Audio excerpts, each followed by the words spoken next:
Do video games have a half-life? In science, a half-life is defined as the time required for an entity to reduce to half of its initial value. It describes the relative amount of decay, or devaluing, to the entity caused mostly by the lapse of time, and can also be attributed to the product merely existing in a competitive environment of supply and demand. As things get introduced to us, time causes them to lose their value because we get used to them. We get exposed to their offerings. Through the passage of time, our interactions with them get fatigued, and they lose their value and their charm sometimes. There comes a point where our fondness for something, such as a video game for instance, decreases at an increasing rate, and thus we expose ourselves to less and less of it every day going forward. What does that mean for video games? How many hours, how many days or hours played does it take for us to reach this point, the point of its half-life? In layman's terms, what is the shelf life of a video game, and what specifically desensitizes us to the fondness for our games? Can we pinpoint the moment at which diminishing returns kick in and we lose interest for games? Can developers? For today, we will look at fatigue in video games and the triggers existing in that space that causes us to organically lose interest in our games. Fatigue to a video game can happen for three main reasons, which can change and alter the trajectory of its lifespan relative to the player. Without further ado, let's dive in with number one, exposure and the passage of time. Exposing yourself more and more over time causes you to grow, on average, a little less excited about every day going forward with a video game. But why is this? Sure, it seems obvious on the surface. I'll play a game until I get bored of it. But is that really why you're getting bored of your games? Or why you're tiring of them mentally? Another way to look at this question is by examining how developers make games. The average attention span for a human being in 2016, can you guess it? It's 8 seconds. Less than a tiny little goldfish. Video game developers craft games as attention grabbers, for the most part because they know this. They understand that in order for us to buy their games, they need to grip us right from the get-go. Besides using crafted trailers, they do this by designing the game in what's called ramp-down design, or deceleration. In more ordinary terms, it involves throwing the most stimulating parts of games at us within the first few hours of the game. Maybe they aren't the best parts of the game, but they're the parts of the game that give us new mechanics, introduce all the systems of the game. It's basically a place where developers show most of their cards. They have to. They can't risk us losing interest. This isn't the case in all games, but most of them, sure. Developers understand only a fraction of buyers are going to complete the game they create. So why not throw the best, the most densely satisfying parts of games early to capture the highest amount of customer interaction? By doing this, developers sometimes exhaust their resources to flesh out the game in meaningful ways for the whole duration of the game. In other times, they simply exhaust all the gameplay mechanics in this period, and they don't fill the latter parts of the game with anything new and exciting due to these constraints. We enter a cycle where we are incentivized by behavior dictated by how developers shape games to take advantage of our limited attention span, to become less interested in a game's shelf life as we play it. And as we play it and get more exposed to it exponentially, our brain gets less and less interested with each passing minute, thus adding a compounding effect that even further tells us, I'm getting less interested. Add that to your brain telling you this game is running out of ideas, and you can quickly see our minds start to wander so quickly these days when we play games. This theory aligns perfectly with the theory known as product life cycle. Any new product emerging in the market follows this path. Rapid growth in the early stages of introduction, followed by a period of stabilization, and finally decline. Deceleration design and life cycle theory trend very similarly. It makes sense when you think about it. People's attention spans affect the way we perceive, buy, and experience products. They will always trend together if developers keep making games with deceleration design philosophies. During this process, the passage of time rears its ugly head. Think about it. Technology and mechanics improve with games over time, or at least we try to think they do, we hope they do. The more time goes by, the more we are reminded that our games are getting old, they're looking older, they're feeling older. Time keeps ticking, and soon the existence of more advanced technology makes our old technology feel dated, and it could be in a bad way. As gamers, we love the feel of nostalgia, but do we really? Nostalgia blinds us from the realization that we loved a certain game during a certain space and time, an illusion that clouds our judgment. I recently popped the old Final Fantasy X disc back in. It's most certainly not as good as I remember it, but that's okay, because it's 2016 and games evolve over time. We should enjoy them in the space that they existed, the optimal time to enjoy a game. Ultimately, the sheer existence of time and the fact that exposure to our current game can introduce diminishing returns can dictate how long of a shelf life our favorite games hold. Next, let's shimmy on down to number 2, competition and rivalry. Our attention span for our favorite games can be directly affected because we exist in a free market. Let me just paint you a picture here real quick. Go ahead and just lean on back and take this one in.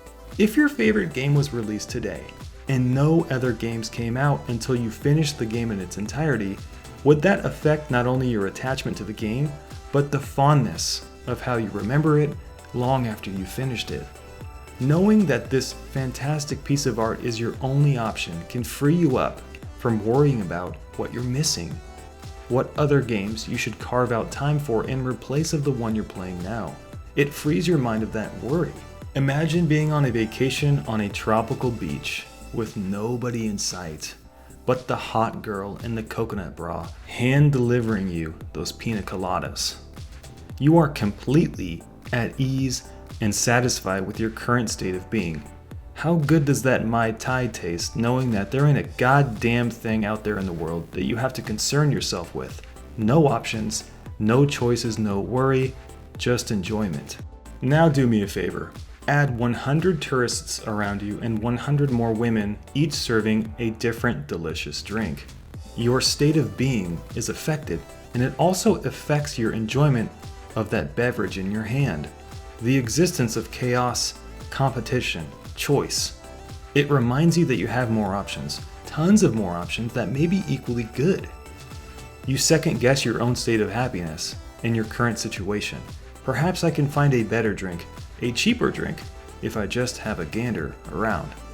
What happens when some of the other drinks are just as good as the one in your hand? The mere presence of other products similar to the product at hand, in this case, our video games, creates awareness in the back of our minds, a parrot on the shoulder reminding you of your alternatives. In business, we call this substitution. They are the options that exist, options that are perfectly serviceable to meet your needs, that make you second guess your purchasing decisions. It's the unnerving feeling that urges us not to get too attached to one game. There are so many other games out there to dive into. In 2016, there will likely be $20 to $30 billion of sales in the video game market. You have a lot to choose from. Thousands upon thousands of games released each month. It's a lot of competition and a lot of rivalry. The existence of options can have a devaluing effect on the video game we are currently playing because of this. And it's also because it's hard to avoid hype. It's hard to avoid that shiny new trailer. It's hard to avoid all the newest shiny things because marketing companies are so damn good at getting us excited for things. It could make us rethink how invested we should be in a single game and perhaps affect the lifespan of the game when we are ever surrounded by a swarm of things to choose from. Rolling on over to number 3, we're going to talk about environmental factors. Environmental effects and occurrences outside of our control can have an indirect or sometimes a direct effect on how we play games, how long we play them, and how much we enjoy them. Imagine your gaming space for a second. Your perfect setup for gaming. It's not just that comfy couch or that empty house on a spring night with the cool air coming in from the windows, or that box of pizza rolls you got piping hot, ready to roll out of the oven. It's not just that fresh game you popped in, or that fancy new racing wheel you're sporting. It's about your environment. Did your girlfriend break up with you today? Are you moving apartments tomorrow, weighted by the stress of packing up all your shit to California and starting a new life in the morning? People's lives affect them. It's about the effects of our environment. It's why less people play video games when Game of Thrones comes on, or when the Super Bowl pops on, or when, in reverse, E3 rolls around each year, or Gamescom. People get excited, then it dies down, and sometimes life gets in the way. What about when Hurricane Katrina hit, or 9/11? Did the residual effects, carried over from tuning into a school shooting on the news, dampen your enjoyment for entertainment for a few weeks thereafter? A month? Maybe indefinitely. On a more personal agenda, maybe you were just in a funk for the first 4 months of the year. You dabbled in Dark Souls 3, a game that you would have torn through last year, but just because you were singing the blues, you couldn't get into it.